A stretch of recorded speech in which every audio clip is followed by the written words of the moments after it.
Imagine a scenario where you, a survival enthusiast, have been preparing for months, envisioning a future where you can live off the land. You've dedicated your small backyard victory garden to growing a variety of vegetables. Your garden is thriving with lush heads of cabbage, vibrant green lettuce, crisp celery, and broccoli. Confident in your preparations, you decide to rely on your garden, supplemented by a dozen or so cans of food and a couple of small bags of beans and rice. In the first week, you start your days with a fresh salad of lettuce and celery, maybe a bit of broccoli on the side. Lunch is often a similar affair, perhaps with a bit of cabbage mixed in. For dinner, you cook beans or a small can of soup, feeling satisfied with your homegrown additions. But as the days pass, you start to feel the effects. The leafy greens, while nutritious, provide minimal calories. You're consuming around 200 to 300 calories per meal from your garden, totaling approximately 900 calories a day. It's far below the 2,000 to 2,500 calories needed for an adult, so you supplement more of your paltry pantry stock. By the second month, you're constantly hungry. You've eaten most of your broccoli, and the celery and lettuce are not enough to keep you going. Your energy levels plummet and you start to feel weak and lightheaded. You're losing weight rapidly and simple tasks become exhausting. Weeds have infiltrated your carefully cultivated rows of plants. Your daily meals are monotonous breakfast of cabbage and celery, lunch of lettuce and the last bits of broccoli, and the lone can of food from the back of your pantry. You've eaten the last of a box of Ritz crackers, so carefully managed. You're barely consuming 1,000 calories a day, and it's taking a toll on your health. In the third month, your garden is still slowly producing, but the yield is mostly more of the same low-calorie vegetables. You've managed to harvest some more cabbage, but it's not enough. Your body is suffering from severe caloric deficiency. You supplement by squirting ketchup into your cabbage stew, which is water, cabbage, and ketchup. You've lost significant weight and you frequently feel dizzy and fatigued. Despite your best efforts, your garden doesn't provide the calories needed to sustain you for the apocalypse.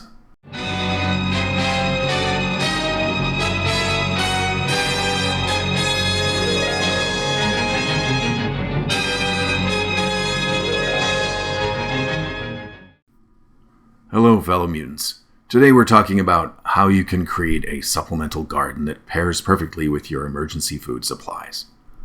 While a garden can provide essential nutrients, not all vegetables are created equal when it comes to calories.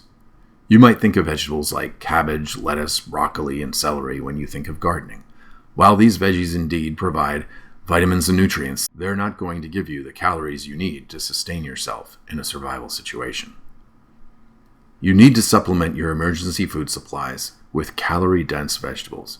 This way, you can ensure you're getting enough energy to stay active and healthy while not depleting your emergency food supplies too quickly.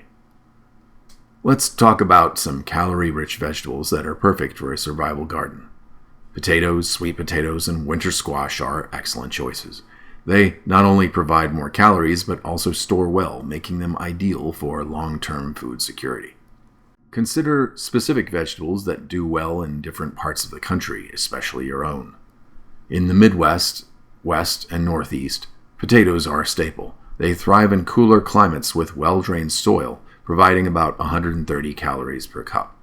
But calorie-rich though they might be, potatoes don't fare as well in thick, heavy clay soil of the South. In the South and Southeast, sweet potatoes are a better option. They love the warmer climates and offer around 180 calories per cup. They grow like weeds in my garden. Butternut squash is great for the West, Midwest, and Northeast. With about 63 calories per cup, it stores well and can be used in a variety of dishes. Carrots do well in the Northeast and Midwest, providing about 52 calories per cup. Beets are versatile and grow well in cooler climates, offering about 58 calories per cup. And for those in the Midwest and South, corn is a high-calorie option with about 123 calories per cup. It's perfect for a warm season crop, but don't expect it to grow well in places with high heat such as Texas. There are also local selections that may grow so well that you should consider them even if they are on the lower end of the calorie scale. After all, the most calorically dense food won't help if you can only grow a few small potatoes, pun intended. Okra is high in vitamins A and C, as well as fiber, calcium, and iron, and has around 33 calories per cup, making it more calorically dense than many leafy greens. It also grows like a weed in my garden and has a long growing season. It's something you could pickle and jar if you end up with extra. By growing a variety of these vegetables, you can ensure that your survival garden is both nutrient-rich and calorically dense. This balance is crucial for maintaining your energy and health during tough times. Remember, a successful survival garden requires planning and diversity. Grow a mix of green leafy vegetables for vitamins and minerals, and starchy vegetables and legumes for calories and protein. By legumes, of course, I mean, and if I'm pronouncing that wrong, let me know, beans. Beans also are a good nitrogen-fixing crop, which solves the problem of needing additional fertilizers. Now let's switch back to that scenario I shared at the beginning of the video. Imagine you're a survivalist who's taken a different approach. You understand the importance of calorically dense foods and have prepared accordingly. Your garden includes potatoes, sweet potatoes, winter squash, alongside nutrient-rich vegetables. You have ample supplies of beans, rice, and emergency food stocks. You've also bought some spices to keep things interesting. In the first week, you start your day with a hearty breakfast of scrambled eggs from your chickens and a side of roasted sweet potatoes.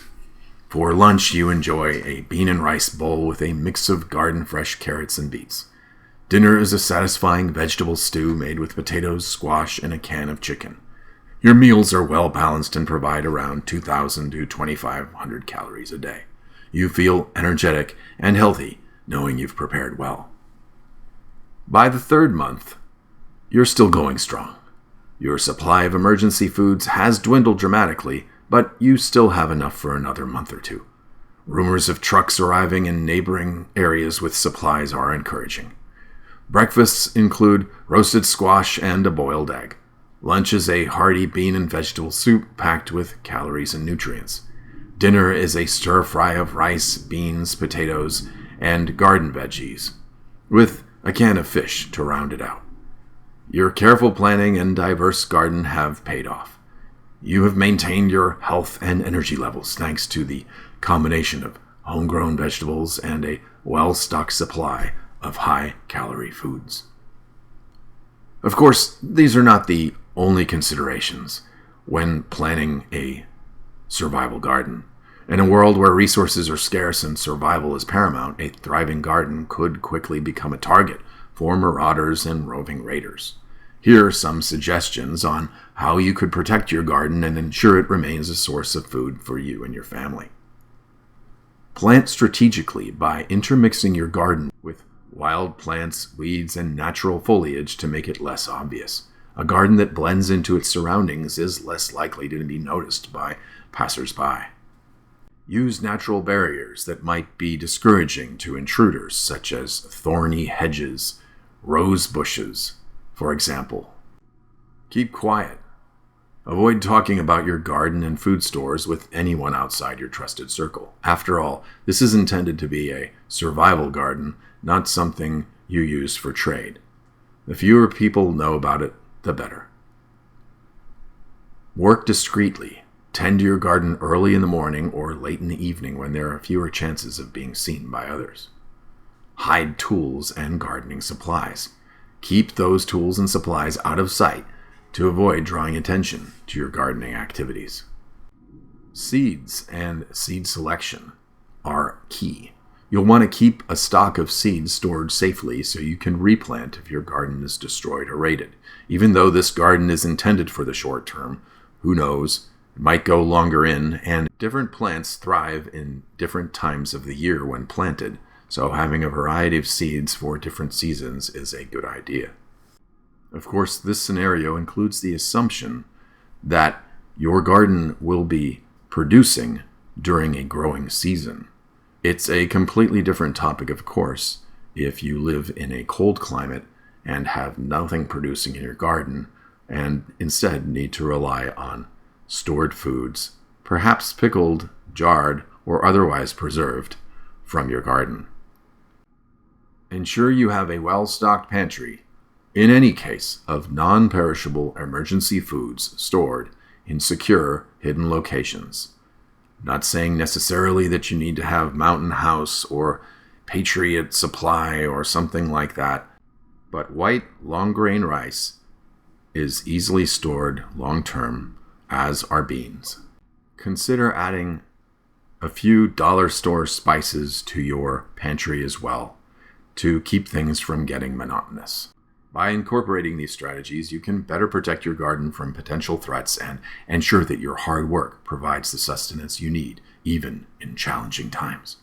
Remember, the key to survival is not only about growing food, but the right kind of food, and safeguarding it from those who might take it from you. Stay vigilant, stay prepared, and your garden can continue to be a vital resource in your survival plan. What kind of garden do you have planned or are you currently growing? Let me know in the comments. Well, that's all I had for today. Until next time, it's Copper Mutant, signing out.